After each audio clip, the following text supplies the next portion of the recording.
Made in Malga torna ad animare il centro di Asiago e l'altopiano dei 7 comuni nel primo fine settimana dell'edizione 2021 della Kermesse dedicata ai formaggi di montagna.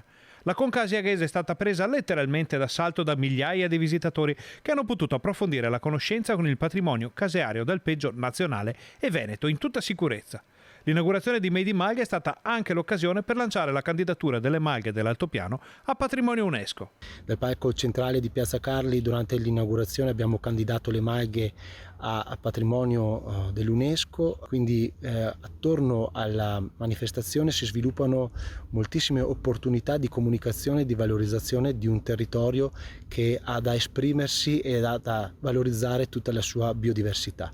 I formaggi di montagna diventano, in questo caso, un'ottima occasione per parlare di un territorio che ha molto da offrire dal punto di vista turistico, ambientale e culturale. Con escursioni guidate, naturalistiche e anche astronomiche. Di notte all'osservatorio dei Penna sono state organizzate delle iniziative per sensibilizzare anche il problema dell'inquinamento luminoso. Made in Malga tornerà in centro ad Asiago, sempre nella versione light a causa della pandemia, da venerdì a domenica di questa settimana.